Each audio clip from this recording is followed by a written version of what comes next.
감사합니다. 오늘 요한복음 3장 니고데모와 예수님의 대화를 통해서 거듭남에 관한 말씀, 먼저 본문을 읽겠습니다. 시작. 그런데 바리새인 중에 니고데모라 하는 사람이 있으니 유대인의 지도자라. 그가 밤에 예수께 와서 이르되 라삐여, 우리가 당신은 하나님께로부터 오신 선생인 줄 아나이다. 하나님이 함께 하시지 아니하시면 당신도 행하시는 이 표적을 아무도 할 수 없음이니이다. 예수께서 대답하여 이르시되 진실로 진실로 네게 이르노니 사람이 거듭나지 아니하면 하나님의 나라를 볼 수 없느니라. 니고데모가 이르되 사람이 늙으면 어떻게 날 수 있사옵나이까? 두 번째 모태에 들어갔다가 날 수 있사옵나이까? 예수께서 대답하시되 진실로 진실로 네게 이르노니 사람이 물과 성령으로 나지 아니하면 하나님의 나라에 들어갈 수 없느니라. 육으로 난 것은 육이요 영으로 난 것은 영이니 내가 네게 거듭나야 하겠다 하는 말을 놀랍게 여기지 말라. 아멘. 우리는 오늘 본문에서 니고데모라는 사람을 만나게 됩니다. 그는 바리새인이었지만 보통 예수께서 복음서에서 그렇게 징계하시고 비판하셨던 바리새인과는 달리 그 안에 나다나엘처럼 간사가 없는 참 이스라엘 사람이었습니다. 이 니고데모에 관한 기사가 성경에 두 군데 더 나옵니다. 오늘. 그리고 두 군데 더 나왔어요. 뭐 3장에 오늘 나오고요. 7장에서 예수 그리스도를 체포하려는 그런 바리새인들에게 경고합니다. 그리고 19장에서는 예수 그리스도가 돌아가시고 나서 그의 장례를 위해서 정성껏 준비하는 모습. 니고데모가 왜 예수를 그렇게 따르게 되었는가? 오늘 본문에 어느 날 밤 예수님을 찾아가서 거듭남에 관한 진리의 말씀을 들은 후부터라는 사실입니다. 니고데모는 여러 가지 면에서 완벽하고 존경받을 만한 인물이었습니다.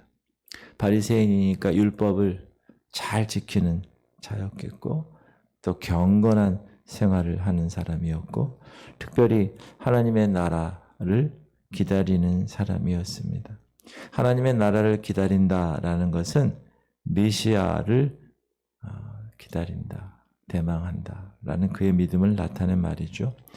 그는 당시 유대교의 최고 종교 의결 기관인 산헤드린 공회의 관원이었습니다. 정치와 종교를 결정하는 상당히 영향력 있는 사람이라는 것이죠. 그는 주님으로부터도 야 너는 이스라엘 선생 아니야 이렇게 불릴 만큼 모든 사람에게 선한 사람, 선생님으로 인정받고 있던 사람입니다. 그런 니고데모가 예수님을 랍비라고 부릅니다. 시작. 그가 밤에 예수께 와서 이르되 랍비요. 그렇게 존경받는 선생님이 나이도 좀 있겠죠? 그런 분이 30대 예수, 젊은 청년 예수에게 선생님 그랬다는 거. 이거는 대단히 놀라운 사건이죠. 무슨 말이냐? 니고데모는 예수님을 존경할 만한 훌륭한 선생으로 보았다는 것입니다. 그게 잘못됐다고 얘기하는 것이 아니라 그러나 예수를 그냥 도덕적인 훌륭한 존경할 만한 선생님으로 보는 일은 바른 신앙과는 아니죠.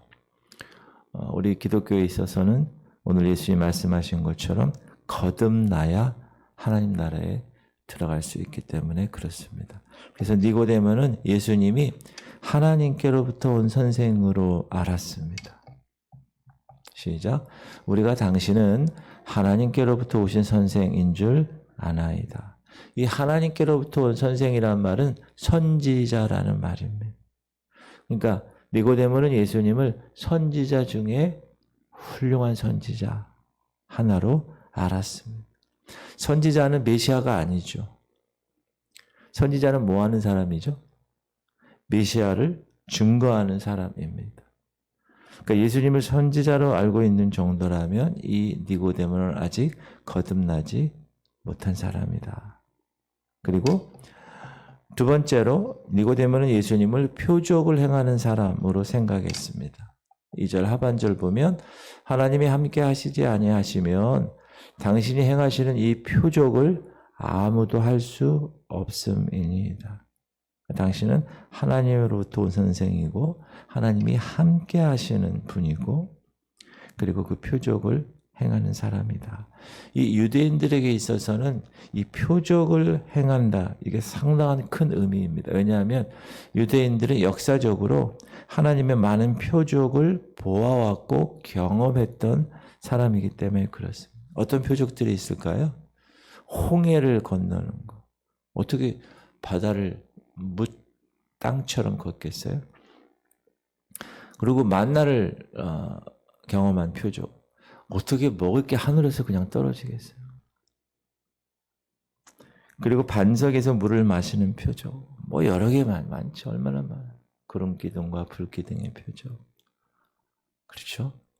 쓴 물을 단물로 바꾸는 표적. 뭐 수없는 그런 표적들이 유대인에게는 하나의 신앙의 증거가 된 것입니다. 그러나 예수님이 행하신 표적만 보고는 그가 하나님의 아들이심을 믿을 수가 없다. 왜냐하면 표적은 더 큰 표적을 원하기 때문에 최종적으로는 불신앙에 빠질 가능성이 큽니다. 그래서 우리 지금도 신앙생활 할 때 여러분 표적만을 구하러 다니는 사람이 있어요. 그분이 신령하대. 그 기도원의 원장님이 그냥 다 안 돼. 뭐 막 이렇게 표적을. 우리나라는 특별히 무속 이 주의에 이제 그런 영향이잖아요. 뭐 점 보고 점치고 뭐 이런 무당에 가서 뭐 그래서 그런 경우가 좀 많이 있어요. 자, 예수님은 그럼에도 불구하고 이 니고데모가 이렇게 밤에 자기를 찾아와서 질문하는 이 모습을 보고 이 사람이 하나님 나라에서 멀지 않았구나.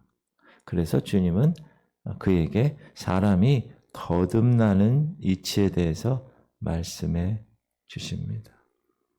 성경의 요한복음 3장에서만 이 거듭남에 관한 말씀을 설명하십니다. 이 짤막한 이 니고데모와의 이 대화를 통해서 기독교의 중심 교리가 세워진 것입니다. 거듭남의 교리. 시작. 예수께서 대답하여 이르시되 진실로 진실로 내게 이르노니 사람이 거듭나지 아니하면 하나님의 나라를 볼 수 없다. 이 말씀은 새롭게 사람이 태어남이 없이는 하나님 나라에 들어갈 수 없고 그 나라의 백성이 될 수도 없다. 그러니까 예수님 말씀이 이해가 되지 않은 이 니고데모는 이렇게 질문합니다. 니고데모가 이르되 사람이 늙으면 어떻게 날 수 있사옵나이까? 두 번째, 엄마 뱃속에 들어갔다가 날 수 있사옵나이까? 지금 우리는 거듭난 백성으로 이런 것을 영적으로 보면 이 니고데모의 질문이 참 유치하구나, 어리석구나 이렇게 생각할 수밖에 없지만 니고데모 입장에서는 그렇지 않았다. 사람이 이 세상에 태어나는 순간부터 점점 늙어가는데 어떻게 중간에 다시 태어날 수 있을까? 다시 태어난다는 말은 뭘까?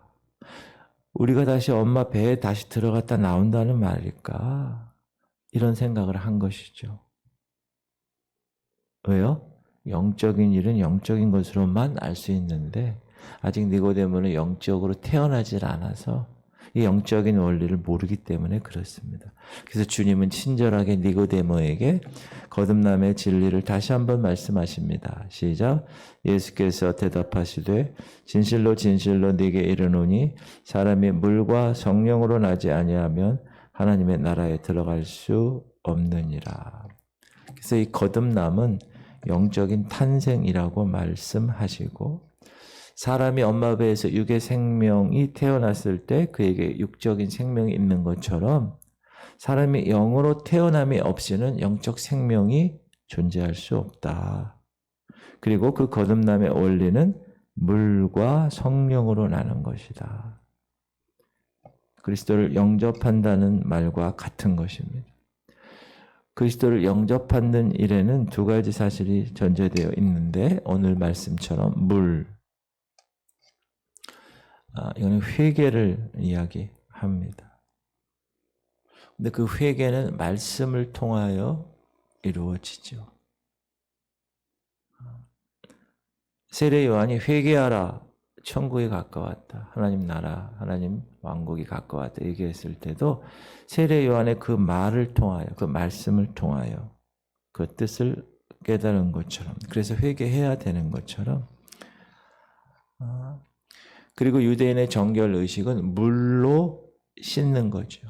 우리가 뭘 하다 보면 막 지저분한 게 묻으면 어떻게 해요? 물로 씻는 거죠. 그래서 회개를 외치는 세례 요한의 물세례가 나온 것입니다. 이 영적인 거듭남은 말씀으로 인하여 그 사람이 자기의 영적 상태를 알게 되고, 죄 문제가 나에게 있어서 이 죄 문제를 해결해야만 하는구나 라는 것을 깨닫게 되므로 회개를 하게 됩니다. 그래서 거듭나게 되는 거죠. 또한 이 성령이란 존재는 사람이 거듭나게 하는 일을 하시는 분이십니다. 그분. 이 하나님의 성령은 회개하는 자, 아까 처음에 얘기한 그 회개하는 자의 이 마음, 영을 담는 그 그릇에 임하셔서 그곳에 하나님의 왕국, 나라를 이루게 하시는 것입니다. 그래서 그에게 divine nature, 하나님의 성품을 심어주는 것, 하나님의 생명의 씨를 우리의 영적인 이 옥토에 심어주는 거죠. 그래서 그가 태어나는 거예요, 이제. 그게 이제 시작이죠. 그거를 우리가 거듭남이라고, born again, 다시 태어나. 저는 중생이라는 말을, 우리 성결교단이 중생, 성결, 신유, 재림인데 중생이라는 말을 잘 안 씁니다. 왜냐하면 그 불교에서 우리 중생들은 그 말을 저는 어려서부터 들어서 그런지 자꾸 그 생각이 나요. 불교 용어로. 그래서 저는 그냥 순수 한국말 거듭남 이런 말을 쓰는데, 하나님께서 성령을 통하여서 이 마음의 영적인 그릇에 씨를 심어주는 거죠. 영적인 씨를. 그래서 그 사람은 이제 태어난 겁니다. 영적으로. 사랑하는 성도님들, 그러면 그 태어난 그 영적인 베이비가 자라나야 되죠. 그게 성화입니다. 의롭지 않은데 하나님이 의롭다고 여겨주셔서 생명을 태어나게 하신 거예요. 그리고 나서 우리는 이제 그걸 자라나야 돼. 그리스도의 장성한 분량에 이르기까지 자라나서, 그리고 나서 이제 우리가 휴고 될 때, 주님 만날 때 영화로운 존재로, 순식간에 부활체로, 그래서 칭의, 성화, 영화, 이게 구원의 교리잖아요. 사랑하는 성도님들, 우리는 이 거듭남의 교리를 잘 깨달아야 합니다. 그리고 예수를 주로 시인하는 사람마다 성령을 선물로 받아 거듭난 사람이라고 성경은 이야기합니다. 시작. 네가 만일 네 입으로 예수를 주로 시인하며 또 하나님께서 그를 죽은 자 가운데서 살리신 것을 네 마음에 믿으면 구원을 받으리라. 사람이 마음으로 믿어 의에 이르고 입으로 시인하여 구원에 이르느니라. 그래서 거듭나는 방법까지 하나님께서 말씀을 통하여서 우리에게 허락하셨습니다. 우리는 그 성령의 감동을 받아 그의 인도하심을 따르며 살아가는 거듭난 사람들입니다. 맞습니까? 그래서 그 거듭난 사람에 걸맞게 사셔야 됩니다. 이제는. 처음에 거듭난 후에는 시행착오가 많을 거예요. 왜? 베이비니까. 아이들이 시행착오가 많잖아요. 그러나 이제 점점 시간이 가면서 말씀으로 성장하고 하나님과 기도로 교제하면서 성령의 충만함으로 그 영적 삶을 이루어 나가는 것입니다. 그래서 오늘 여러분은 이 새벽에도 그 삶을 살고 계시는 줄 믿습니다. 주님 오시는 그날까지. 나는 영적으로 지금 어느 정도 성장해 있는 존재인가 항상 점검하시고 그렇게 살아나실 수 있기를 주님의 이름으로 축복합니다. 기도합시다. 우리 성도님들 거듭남의 원리를 정확히 깨닫게 하시고 우리 성도님들 회개하고 그렇죠? 먼저 말씀을 듣고 그 말씀에 대해 찔려서 우리가 어찌할꼬 너희가 각각 회개하고 죄사함을 받으라 그리하면 성령의 선물을 받으리니 그게 순서거든요. 그러니까 항상 말씀에 노출이 돼야 됩니다. 그러기 위해서 각 모든 예배 때마다 나오셔야 돼요. 자꾸. 그리고 성령 받고 성령 세례는 한 번 받는 거예요. 그리고 그 성령 세례 받은 그 상태를 성령 충만으로 계속 유지하는 거예요. 하나님 그렇게 우리 성도님들 성령 세례 받고 성령 충만한 삶을 살게 하여 주시옵소서.